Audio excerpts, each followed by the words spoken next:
Hapa tuko mkambi. Shida zenye tuko nazo ni njala na manguo ya kuvala. Tunavala uche na ingine wenye tulitokaka hapaya kuwa mzuri. Cha kupigia ndani imanguo na mafugo zenye tulikuwa nazo zilibakiaka kule, zilikuliwaka na mabandi. Kukekuwa mzuri tunapasha rudie.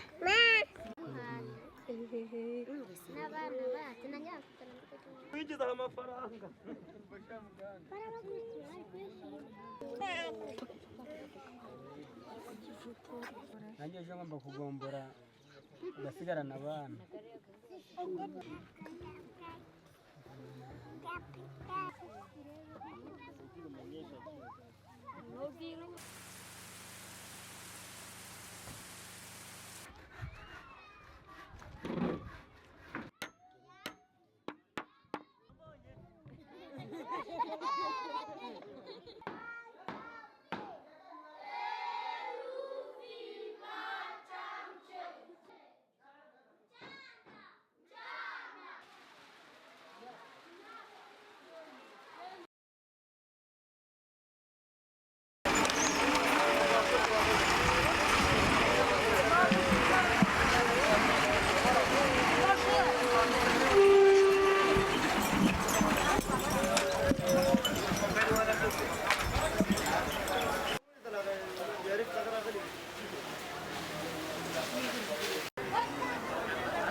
Moi aussi, on fait français. Oui, c'est ça. Donc, comme ça, c'est bon. Et la machine bleue, ça descend.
Fara hamza so boye roya ko akade. Kakal. Karima kuma yayi shi. Good morning.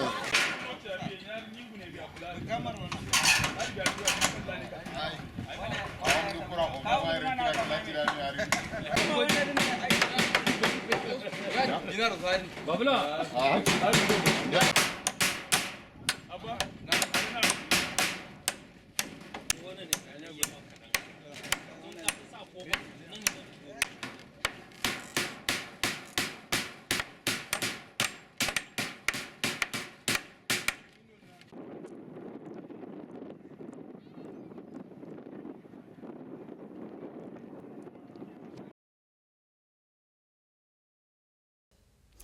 This global report on internal displacement shows how big internal displacement is today in the world. More than 31 million people were displaced by violence, by disasters, by human rights abuse in 2016 alone. Of these, nearly 7 million were displaced by violence and conflict, whereas more than 24 million were displaced by disasters. Many people are displaced again and again. We see people, families in Syria displaced up to 25 times. So this is an issue that has to be lifted to the highest political agendas and the highest political levels worldwide. We cannot allow this to be a forgotten and neglected group. We need action for the internally displaced now. In 2016, one person every single second had to leave everything behind and flee from their homes because of violence, conflict, and disasters. So altogether, 31 million people became internally displaced in their own country last year alone. I was just in Yemen and I was shocked to my bones with what I saw. 500,000 people displaced in last year alone, joining millions of others in this horrific war. This is a wholly man-made, totally preventable crisis, as in so many other countries. So unless we address the underlying drivers of displacement, this will be a growing and totally unmanageable international crisis. In 2016, one person every second had to leave everything behind and flee from their homes. Internally displaced now outnumber refugees and asylum seekers by 2 to 1. So we have to put it on the agenda for decision makers around the world.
So in 2016, conflict, violence and disasters forced more than 31 million people to flee within their own countries. That's one person every second. Now 7 million people were displaced by conflict and violence and 24 million by sudden onset disasters. So So by the end of 2016, there were more than 40 million people internally displaced across the world as a result of conflict and violence. Some of these people have been displaced for long periods of time. In Syria, we're looking at families who've been forced to move over 25 times over the course of 6 years. So it's really time to put internal displacement back on the agenda. So Sub-Saharan Africa actually overtook the Middle East as the region most affected by internal displacement in 2016. This was driven primarily by a huge spike in the Democratic Republic of Congo, where we recorded close to 1 million new displacements by conflict during the year. Now this just goes to show that these displacement crises are not going to go away unless the underlying causes are addressed. Low and low middle income countries bear the brunt of internal displacement every year. In those countries, governments struggle to provide adequate protection and assistance, which means that people become displaced for longer periods of time, and that displacement puts an additional strain on fragile societies and institutions. Well, globally, there are now twice as many internally displaced people as there are refugees in the world. But internally displaced people don't get the same protection, the same assistance, the same recognition as refugees do. And yet there's a clear connection between internal displacement and cross-border movements.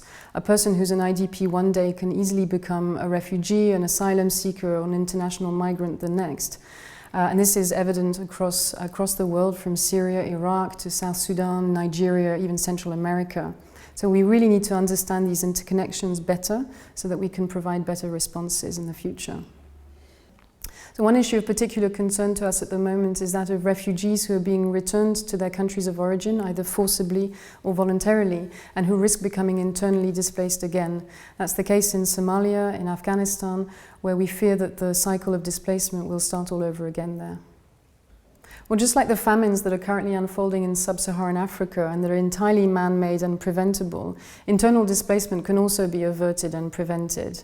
Now, there needs to be a fundamental shift in how national governments think about this issue. There needs to be more political will and more financial investment in the structural drivers of conflict, poverty, environmental change, and state fragility. It's not just national governments' responsibility, but it's also in their interest to do so in order to avoid internal displacement from continuing on such a wide scale in the future. Alors, plus de 31 millions de personnes ont été déplacées à travers le monde en 2016 en raison des guerres, des conflits, des violences et des catastrophes naturelles. C'est l'équivalent d'une personne déplacée chaque seconde. 7 millions de personnes ont été déplacées par les conflits et les violences, 24 millions par les catastrophes naturelles. Donc, fin 2016, on comptabilisait plus de 40 millions de personnes déplacées à travers le monde juste en raison des conflits et des violences.